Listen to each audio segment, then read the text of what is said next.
우리가 이제 캄보디아 선교를 다녀오고 나서 또 이제 선교 후원도 이렇게 진행을 하기로 했는데, 저희가 이제 선교 갔다 와가지고 그 주에 사진을 몇 장을 보여드리고 영상을 보여드리면서 이렇게 다녀왔습니다라고 이렇게 보고를 했는데, 그 영상을 다 이제 보고 나서 예배가 끝나고 나서요, 우리 성도님 중에 한 분이 저한테 이렇게 말씀을 하시는 거예요.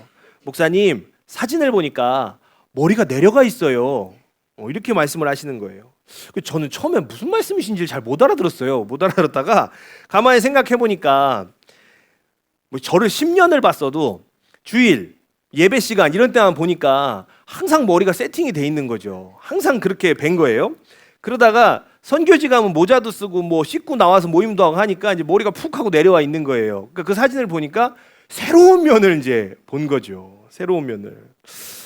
저도 머리 감으면 머리가 내려옵니다. 네, 머리를 감아도 머리가 샥 이러고 있는 건 아니에요. 우리가 선교지를 가든 어디 같이 여행에 가든 이렇게 다녀오면은 사실은 그 사람의 모르던 모습을 많이 발견을 하죠. 네, 보게 되는 거예요.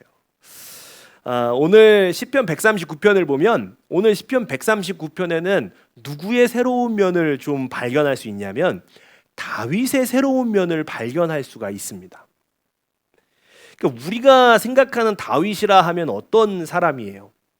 늘 하나님과 동행하는 사람, 늘 하나님을 찬양하는 사람, 하나님 마음에 합한 사람. 우리가 이제 그렇게만 이렇게 생각을 하는데, 그런데 오늘 본문을 보면요, 다윗이 어떤 새로운 면을 발견할 수 있냐면 하나님으로부터 도망치고자 하는 모습을 보게 되는 거예요.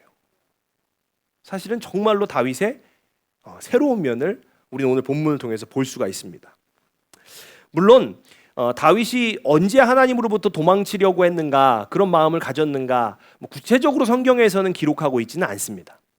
자, 그러나 우리가 좀 다윗의 삶의 모습을 추적을 하면서 좀 추측을 해보면 한 두 가지 정도의 상황으로 가능성을 생각해 볼 수가 있을 것 같긴 해요.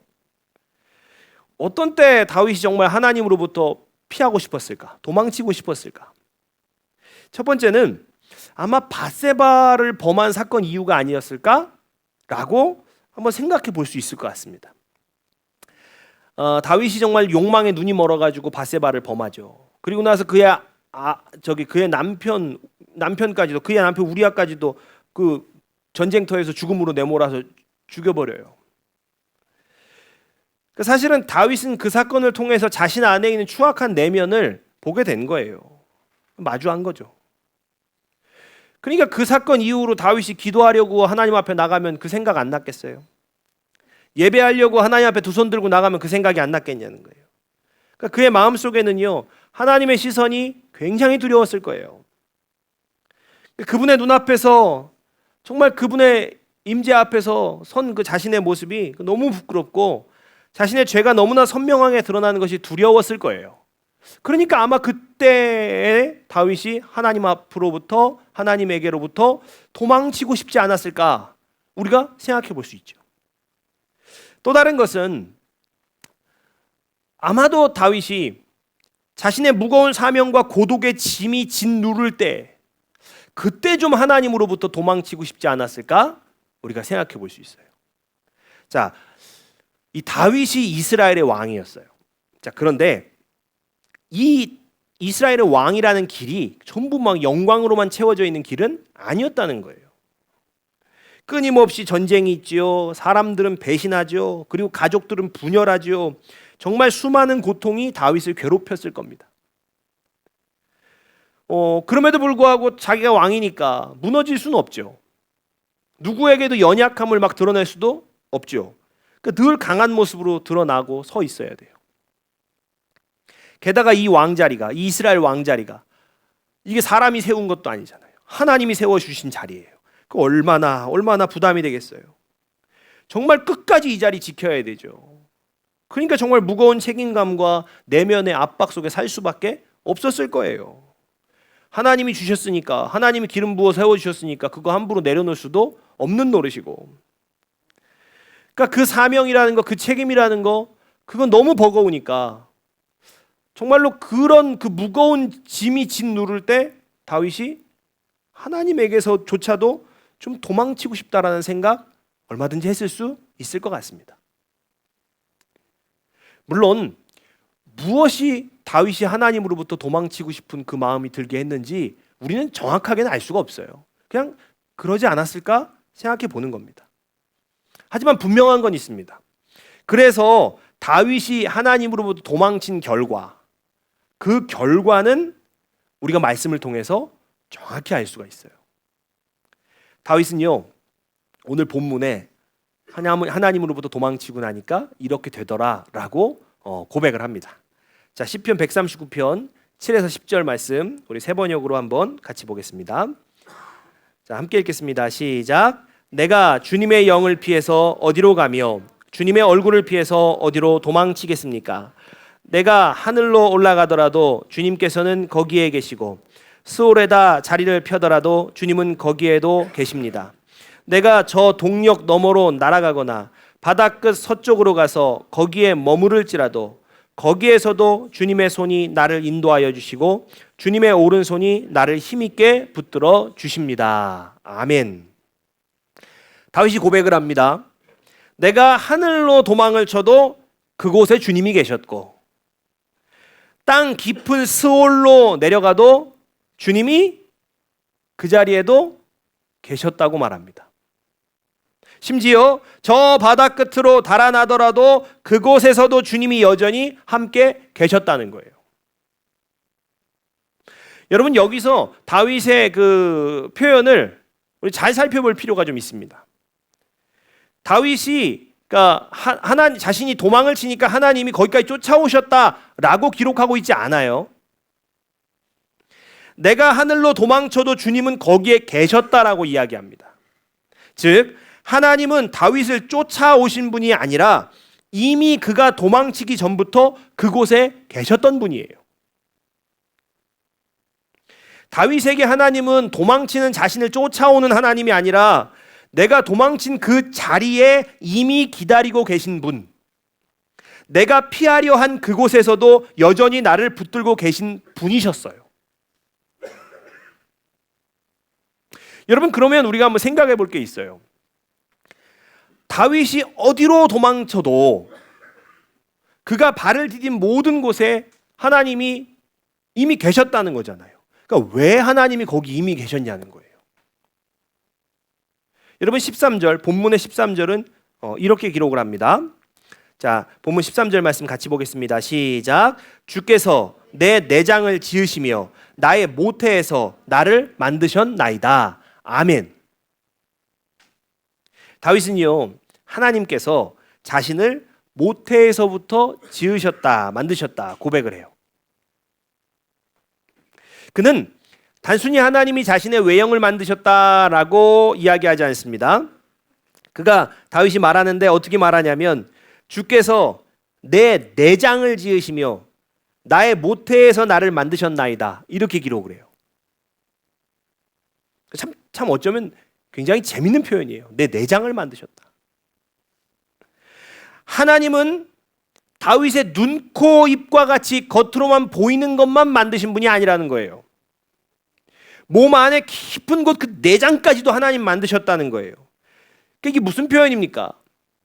사람의 눈으로 볼 수 없는, 보이지 않는 부분까지도 하나님이 다 지으셨다는 거예요. 그러니까 그의 내면의 깊은 곳,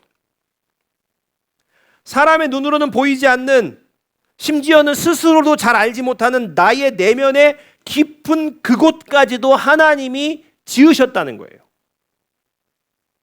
그래서 하나님은 다윗 자신보다도 다윗을 더 잘 알고 계신 분이에요.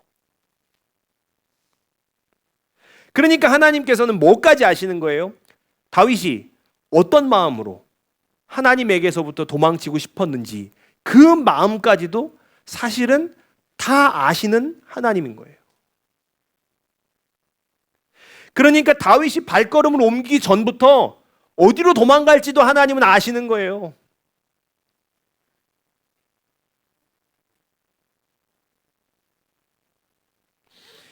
하나님께서는 그가 어디로 도망가고 싶은지, 어디로 피해가고 싶은지 거기까지도 다 아시는 하나님이신 거예요. 다윗은요, 그래서 자신이 어디로 도망가든지 하나님을 피할 수는 없다라는 결론에 이릅니다. 그걸 깨닫는 거죠, 사실은. 그리고 그 깨달음 끝에서 어떻게 고백하냐면 감사의 고백을 해요. 무엇이 감사했을까? 무엇이? 다윗이 하나님 앞에 감사로 고백한 것이 바로 시편 139편 14절에서 15절 말씀인데요. 우리 세 번역으로 한번 같이 보겠습니다. 같이 읽습니다. 시작. 내가 이렇게 빚어진 것이 오묘하고 주님께서 하신 일이 놀라워 이 모든 일로 내가 주님께 감사를 드립니다. 내 영혼은 이 사실을 너무도 잘 압니다. 은밀한 곳에서 나를 지으셨고 땅속 깊은 곳 같은 저 모태에서 나를 조립하셨으니 내 뼈 하나하나도 주님 앞에서는 숨길 수 없습니다. 아멘. 하나님을 피해서 도망치다 어디를 가도 자신을 기다리고 계신 하나님을 만난 다윗이 갑자기 이렇게 고백하는 거예요. 내가 이렇게 빚어진 것이 오묘하고 놀랍다. 그래서 감사드립니다. 이렇게 오늘 고백하는 거죠. 이 이유가 뭐냐는 거예요.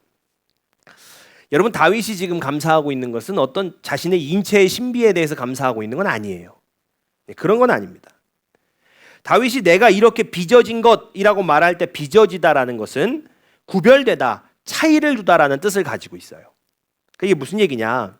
하나님께서 사람을 만드실 때 똑같이 찍어낸 게 아니라는 거예요. 똑같이 찍어낸 게 아니라는 거예요.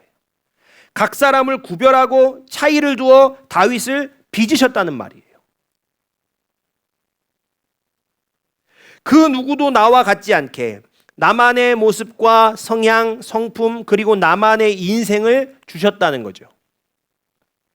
그러면 사람이 다 다른 것처럼, 사람이 다 다르듯이 각 사람의 방황의 이유도 다른 겁니다. 하나님으로부터 멀어지고 싶은 이유도 모두 다 다른 거예요. 여러분, 사실은 남들 보기에 다윗 정도면 어떤 인생이어야 돼요? 그러니까 하나님으로부터 도망치고 싶으면 안 되는 거예요. 그러니까 솔직히 말하면 우리 기준에서 하나님이 그렇게 왕까지 세워주셨으면 그 인정이 안 돼요. 그러니까 네가 뭐가 힘들어? 왕인데. 다윗 정도의 인생이라면 그냥 늘 하나님께 감사하고 행복해야 되는 거, 그래야 되는 거죠. 그런데 다윗은 도망치고 싶었어요. 뭐 때문에 힘들었는지 몰라요, 우리가. 하지만 분명한 것은 그가 하나님으로부터 정말 도망치고 싶었어요. 그런데 그렇게 도망친 다윗이 가는 곳마다 하나님이 거기 계셨다는 거예요. 그렇다면 다윗이 어디로 도망쳐도 그곳에 하나님이 계셨다는 사실, 그 사실의 의미가 뭐냐는 거예요. 그것은 그의 도망이 잘못된 것이 아니라는 것을 보여주시는 거예요. 도망쳐서 갔는데 하나님이 안 계셔요. 잘못 간 거죠. 자, 그런데 도망쳐서 갔는데 거기도 하나님이 계셔요. 그럼 잘못 간 게 아니라는 거예요. 오히려 그 도망의 길에서 하나님이 함께 하셨음을 보여주고 있어요. 여러분, 이것은요, 다윗에게 큰 위로가 된 거죠. 여러분, 하나님께서 다윗을 책망하려고 거기서 기다리고 계시지 않았어요. 다윗이 어디로 가든 그를 붙잡아 주시고 위로해 주시기 위해서 그 자리에서 기다리셨습니다. 이것은 사람이 각자 다 달라서 하나님께조차도 도망가고 싶은 심정일 때가 각자 그 상황이 있는 것처럼 다윗은 다 괜찮아야 되는 사람? 그런 사람이 아니라 다윗조차도 자신만의 눈물과 아픔 그리고 도망치고 싶은 순간이 있어도 괜찮다. 그 괜찮다는 것을 하나님께로부터 직접 확인받은 것이었어요. 사람이 다 달라서 각자 그냥 방황할 때가 있고 각자 하나님께 도망치고 싶은 이유가 다 있는데 다윗도 그래도 괜찮다는 거예요. 그걸 오늘 하나님께 인정받은 거예요. 하나님께서 다윗을 다른 사람과 다르게 그만의 모습으로 구별하여 지으셨다라는 사실은요, 그의 고통과 연약함마저도 하나님이 허락하신 다윗의 일부분임을 의미하는 거예요. 여러분, 고통도 다윗의 일부분이었습니다. 그의 상처도, 흔들림도, 도망치고 싶은 마음도 그 다윗이라는 사람을 이루는 한 부분이었던 거죠. 그래서 그는 감사할 수가 있었어요. 하나님께서 나를 구별하여 지어주셔서 감사하다는 그의 고백은요, 다윗도 다윗만의 고통과 아픔이 존재할 수 있었다는 뜻인 거예요. 그도 자신이 가진 문제로 인해서 얼마든지 하나님께로부터 도망치고 싶을 수 있어도 되는 존재라는 것을 여러분, 하나님께 인정받은 거예요. 그리고 바로 그 사실이 다윗에게는 감사의 이유가 된 거죠. 여러분, 사람은요, 어떤 모습의 삶을 살아가든지 각자만의 고통과 슬픔이 있습니다. 그러니까 겉으로 보기에는 절대로 힘든 일이 없는 것 같은 그런 사람들, 심지어는 저 사람은 힘들면 안 될 것 같은 그런 정말 위치에 있는 사람도 있잖아요. 근데 그 사람들조차도 다 각자의 고통이 있다는 거예요. 이 세상에서 가장 부자인 사람도 자신만의 고통이 있고요, 정말 많은 사람의 사랑을 받는 연예인들도 남모를 외로움이 있는 거예요. 심지어는요, 남들을 위로하고 치료해주는 상담가들조차도요, 때로는 깊은 우울의 어둠을 지나기도 합니다. 뭐 한 10살 된 아이한테요, 애들이 뭘 하냐, 뭐가 힘드냐, 그렇게 생각할 수 있지만 10살에게는 10살의 고통이 있어요. 겉보기에 평탄해 보이는 삶에도, 웃음이 넘치는 것 같은 삶에도요, 고통은 분명히 존재합니다. 그리고 때로는 그 고통이 너무 커서 정말 아무것도 필요 없고요, 심지어는 하나님조차도 필요 없다라고 느껴질 때가 있다는 거예요. 하나님의 뜻이다라는 말이, 그 하나님의 뜻이라는 말, 그 말조차도요, 도대체 위로가 되지 않고, 인내하면 열매를 맺는다는 말, 그 말도 위로가 되지 않아요. 그럴 때가 있어요. 그저 아무도 없는 곳으로, 진짜 하나님조차도 나를 찾지 못하는 곳으로 도망치고 싶은 그 심정일 때가 있다는 거죠. 여러분, 사실은 다윗이 그랬어요. 다윗이. 그래서 하나님에게서부터 도망쳤습니다. 그런데 어디를 가도 하나님이 기다리고 계시는 거예요. 하나님은요, 다윗에게 아무것도 묻지 않으셨어요. 다윗이 도망친 곳에 기다리고 계시다가 다윗이 오니까, 야, 네가 뭐가 힘들어서 여길 도망쳤냐? 네가 가진 게 얼마나 많은데 네가 도망을 쳤냐? 너 이 정도 가지고 이거 힘들다고 그러면 너 앞으로 왕을 어떻게 하려고 그러냐? 라고 하지 않으셨다는 거예요. 너 이 정도 가지고 힘들고 어렵다고 도망치면 너 앞으로 이 하나님 맡긴 나라의 왕 그거 어떻게 하려고 그래? 그렇게 책망하는 하나님이 아니셨다는 거예요. 그냥 아무것도 꺼내지 않으셨어요. 아무 말도 꺼내지 않으셨어요. 대신 다윗은 뭐라고 고백합니까? 그 순간에 하나님의 오른손이 자신을 붙들었다라고 그렇게 이야기하고 있어요. 하나님은 섣부른 위로, 책망, 훈계하지 않으십니다. 그저 다윗이 도망친 그곳에서 조용히 그의 손을 잡아주셨어요. 다윗의 내장과 뼈를 지으신 하나님, 그 마음을 누구보다 잘 아시는 하나님은 그 순간에 다윗에 대해서 아는 척하지 않으셨습니다. 그분은 단지 다윗이 도망칠 만큼 괴로운 자리에 그저 함께 계셨어요. 여러분, 하나님은 어떤 하나님이냐면요, 당신이 정말 뼛속까지 지은 그 피조물이 당신을 떠나고 싶어 할 때 그 마음까지도 이해하려고 하시는 하나님이세요.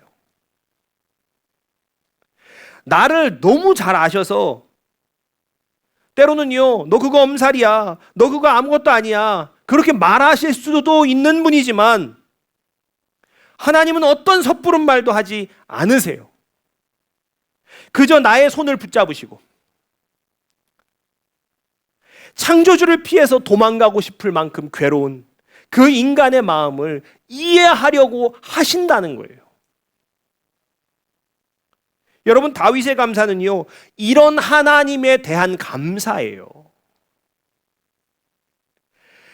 당신이 만드신 존재가 당신을 떠나려고 할 때 하나님을 떠나고 싶어하는 인간의 마음의 고통까지도 그 피조물의 한 부분임을 이해하시고 존중하시는 하나님, 이 하나님의 사랑에 다윗은 감사를 고백한 것입니다. 여러분도 아마 인생에서요, 하나님을 떠나고 싶은 순간이 있으셨을 것 같아요. 어쩌면 앞으로도 그런 순간이 찾아올 수도 있습니다. 분명한 것은요, 하나님은 여러분이 도망치는 곳, 그곳 어디에라도 기다리고 계실 거예요. 정말 인생의 고통과 좌절에서 정말 하나님을 도망치고 싶어서 도망가더라도 어디로 가도 하나님이 이미 거기서 여러분을 기다리고 계실 겁니다. 그리고 나를 지으셔서요, 나의 뼛속까지, 나의 내장까지 지으셔서 나를 너무나 잘 아시지만 하나님은 나의 고통에 대해서 섣부른 결론, 섣부른 해결책 그거 제시하지 않으실 거예요. 오죽했으면 나를 떠나고 싶었을까? 얼마나 괴로웠으면 나를 벗어나고 싶었을까? 하나님은요, 창조주로서 자신이 만든 피조물의 그 고통까지도 이해하려고 하실 거예요. 하나님 보시기에 그거 아무것도 아닌 고통일 수 있죠. 그래도 하나님은 그 고통까지도 나의 일부분이라고 이해하실 거예요. 여러분, 우리가 착각하는 게 있어요. 하나님이 아무 고통도 없이 언제나 막 기쁨으로, 즐거움으로 하나님을 찬송하는 그런 나만 사랑하신다라고 우리가 착각해요. 아니에요. 하나님은 늘 기쁘게 찬송하고 늘 기쁘게 막 선포하고 그러는 나만 사랑하시는 것이 아니라 고통에 몸부림치고 하나님의 낯을 피해 도망치는 나조차도 사랑하시는 하나님이세요. 여러분, 이 하나님의 사랑에 다른 무엇보다도 감사하시는 시간이 되기를 바랍니다. 여러분의 삶에 맺힌 추수의 많은 열매들, 내가 거둔 열매들, 사실은요, 결국 이렇게 나를 이해하시고 기다려주신 하나님의 인내와 사랑의 결과예요. 여러분, 그 결과임을 잊지 마시기를 바랍니다. 하나님을 떠나고 싶어하는 피조물까지도 하나님께서 사랑하십니다. 여러분, 그래서요, 우리를 하나님의 사랑에서 끊을 수 있는 것은 아무것도 없는 것입니다. 다윗은 하나님을 떠나서 도망쳐도 하나님의 사랑에서 자신이 벗어날 수 없다는 것을 깨달아요. 그리고 그는 자신의 삶을요, 다시 새로운 관점으로 바라보게 됩니다. 자, 우리 139편 17절에서 18절 말씀 같이 한번 보겠습니다. 시작.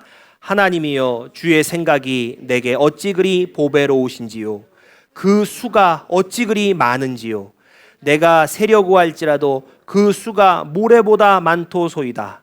내가 깰 때에도 여전히 주와 함께 있나이다. 아멘.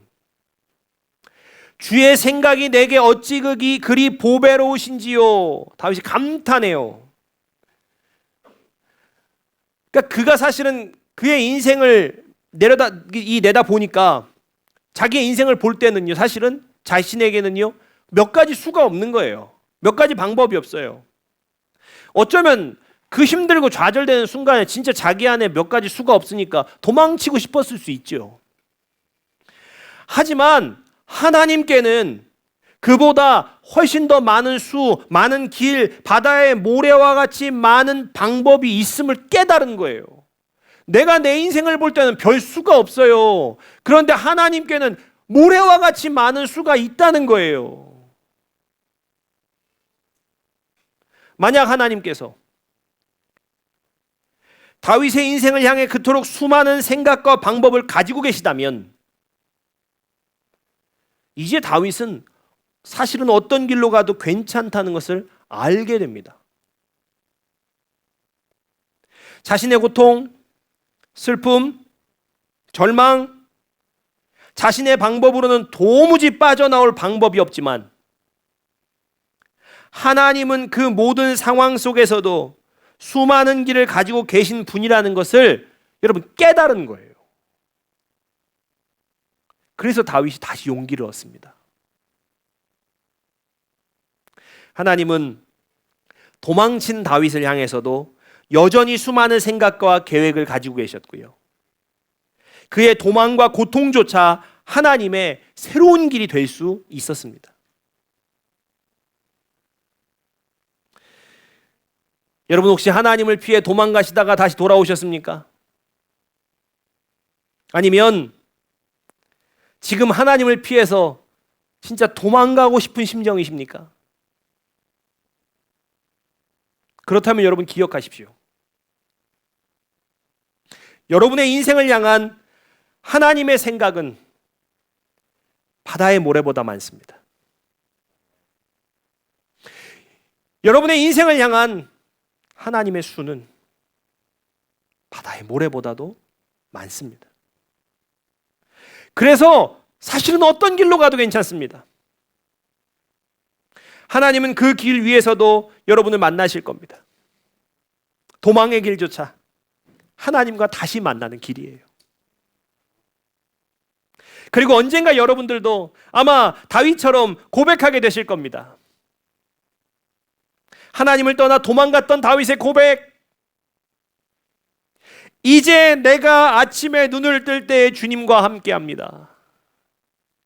이제 내가 아침에 눈을 뜰 때에 주님과 함께합니다 라는 다윗의 고백이 언젠가는 모든 방황과 도망을 끝낸 우리의 고백 되시기를 주님의 이름으로 축복합니다. 아멘. 우리가 찬양하고 기도하겠습니다.